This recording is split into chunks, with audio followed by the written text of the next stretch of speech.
devient une passion. Là, maintenant, j'ai pris pour faire un commerce. Ok.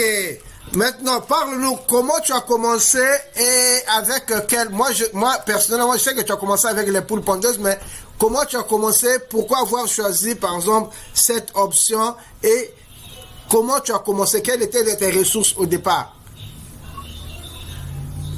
Au départ, j'ai commencé avec des petites choses. J'ai commencé avec des poules du village. Après, des canards. J'ai vu que j'ai arrêté de stopper parce que à propos du vol, on volait trop, j'ai stoppé pour ça, il n'y a pas un endroit à peu près pour ça. Là maintenant j'ai préféré le cochon parce que le cochon produit beaucoup et il est un peu cher, chez nous il est un peu cher. La viande, tu veux dire la viande de cochon est un peu chère? La viande de porc? La viande de porc est un peu chère chez nous là, donc ce qui est compliqué avec le cochon c'est souvent le nourrir. Si tu arrives à le nourrir correctement, tu vas t'en sortir. Ok. Donc, tu as commencé d'abord avec les poules. Ah, tu avais un cheptel de combien de poules? Tu as dit que j'ai commencé avec les poules, mais il y avait le vol. Tu avais combien à peu près? Les poules du village, j'en avais au moins 30. J'en avais au moins 30. Les canards, pareil. Les canards, plus de 60. Ok. Bon. Donc, tu n'avais pas un local fermé pour tes poules et les canards. Comment ça se fait qu'ils ont été volés? Non, les poules et les canards, ils étaient en liberté. Comme ça, on volait. Maintenant, les pondeuses, ils les ont fermées. C'est un peu différent. Et les cochons, je les enferme pour les nourrir. Je sors. Moi, je suis derrière eux, on peut pas voler. Ah, ok. Donc, avec les poules, tu les laissais, on appelle ça un peu l'élevage en liberté, donc ils pouvaient aller chercher la nourriture eux-mêmes, et puis le soir, ils pouvaient venir. Et il y a eu des pertes comme ça. Est-ce que tu as eu, avec tes poules, à vivre des cas de maladie? D'abord, tu les as eu, ils étaient des poussins, ou bien tu achetais déjà des poules âgées? Non, j'ai acheté des poules âgées. J'avais commencé par 5 poules et un coq. À peu près à combien tu as des poules de combien d'âge et à quel prix tu les as achetées à peu près? J'ai acheté la poule à 1500, le coq à 2000. Ça pour moi 4-5 mois. Ok. Et après, ils se sont reproduits et puis tu es arrivé jusqu'à en avoir jusqu'à 30. Et les canards, c'était à peu près à combien tu les as achetés? J'ai commencé par 3 canards, 4 canards, 2 mâles, 2 femelles. Et après, j'ai ajouté une autre femelle. Ils ont beaucoup produit, Maintenant, après, tu n'as pas essayé de faire comme un élevage normal, avoir des canards, les faire grandir et puis les revendre. Ou bien toi, tu les gardais un peu longtemps et puis après, tu t'es dit que bon, ça sert plus parce que je dépense en aliments, mais j'ai pas le résultat que... Vous avez trop gardé. Je n'ai pas fait un canard, je n'ai pas en commerce, quoi. Ils avaient trop gardé, c'était pour manger les œufs, pour avoir plus les œufs et manger leur chair. Ok. Ok. Bon, maintenant, on va parler des cochons. Je sais que tu as maintenant des cochons.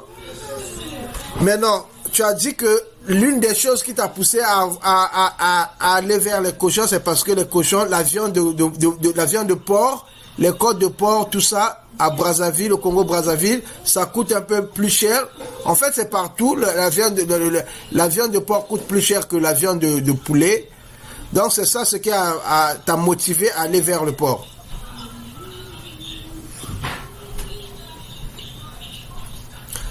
Il produit plus que d'autres animaux, il produit plus que le mouton, il produit plus que le bœuf, tout ça. Il produit plus. C'est ça. Ils grandissent vite aussi. Mais est-ce que as-tu pensé au fait que tu dois avoir un local aussi, plus d'espace, et puis tu as pensé à l'aliment, comment tu vas t'en sortir si tu n'as pas pu avec les poules? En fait, l'aliment, le cochon mange un peu tout. Je vais dans les restaurants, je prends les déchets alimentaires, les restes cuisinés, je prends les déchets, je prends les gâteaux, je les nourris avec les pains, avec beaucoup de choses. Ok. Maintenant, est-ce que tu peux dire aux amis qui nous écoutent, les jeunes qui veulent se lancer, à peu près avec combien tu peux se lancer si tu veux te lancer dans un élevage de cochons, par exemple, combien ça t'a coûté de construire, par exemple, le logement? Tu en as combien déjà? Tu as combien de têtes? J'ai 3 têtes. Combien ça t'a coûté, par exemple, pour avoir un petit endroit pour les... Qu'est-ce que tu as fait?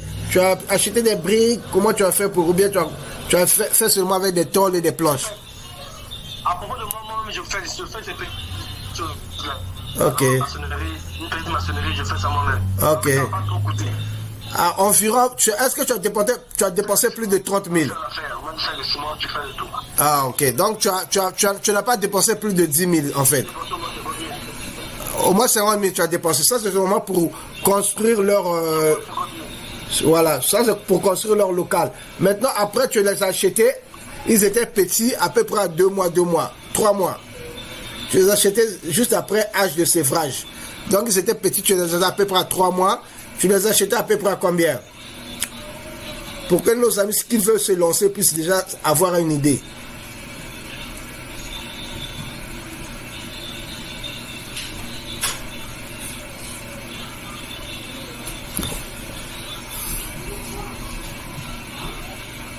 Ah, je te coupe plus. Je te coupe plus. C'est la connexion. J'ai déjà commencé par 2 femelles. L'une des femelles avec 10 kilos et l'autre avec 14. Ici, les kilos se vendent à 2500. Ok. Si ça fait 10 kilos, ça fait 25 000. 14 kilos, ça fait 37 000. Et après 2 mois, j'ai acheté un mâle. Moi, il était plus petit que le femelle. Le mâle avait à peu près 25 kilos. Ah, ok.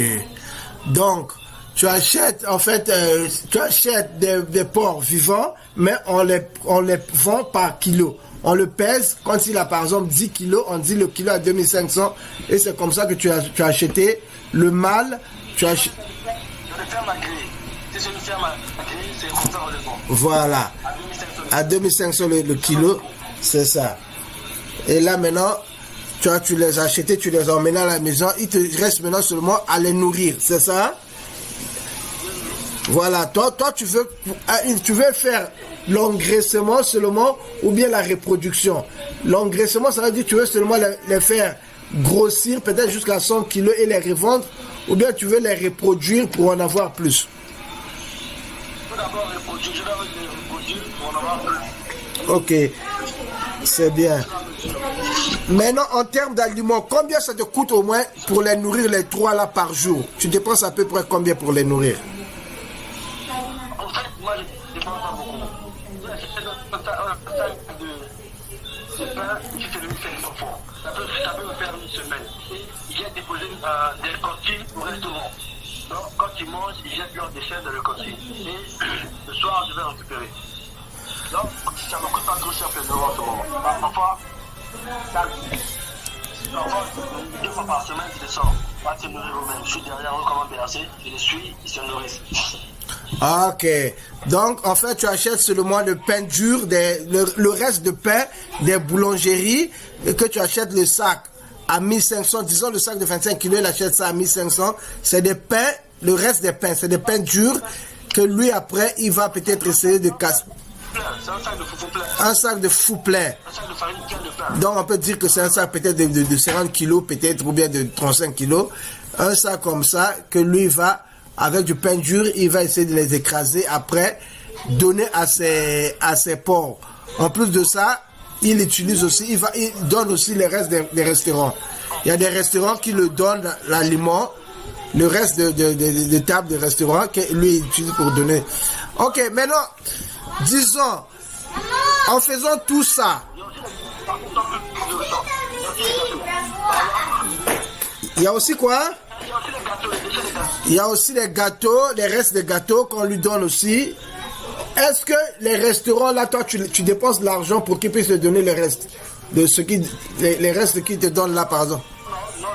Voilà, ça, c'est de la nourriture gratuite que lui... Ok. Ok. Pour son cas, lui, il a la chance, les restaurants lui demandent rien, puisque c'est des restes de toutes les façons. Lui, il les aide même à se débarrasser de leurs poubelles. Maintenant, Charlotte, il y a une question. C'est ça. Il y a une question qui me vient en tête.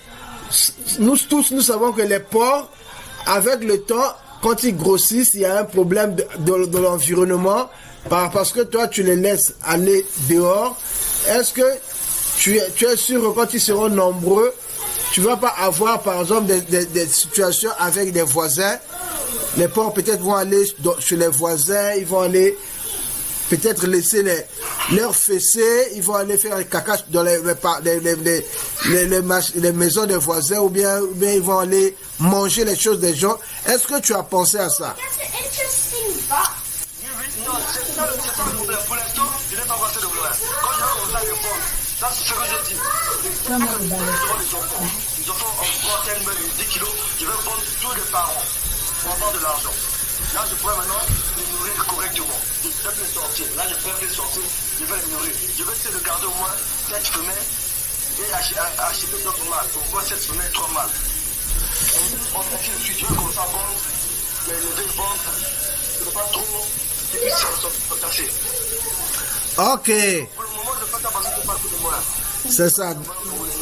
Ok, donc tu as des ambitions. Quand tu auras des moyens, quand par exemple tu vas revendre les petits, puisque toi tu vises la reproduction, tu vas revendre les petits. Avec cet argent, tu pourras peut-être trouver un espace où tu vas relocaliser ta ferme, c'est ça? Tu vas emmener les animaux dans un grand espace. C'est ça. C'est ça. Donc ça, mais ça va demander un peu de l'argent. Ok. La dernière question, Charlon. Pour nos amis, parce que nous savons la situation au pays, il y a beaucoup des amis qui ont terminé les études, qui ont été à l'université, qui ont eu le bac. Il y a beaucoup des amis qui n'entreprennent rien. Quel est, disons, ton conseil? Qu'est-ce que tu peux leur suggérer par rapport à ton expérience?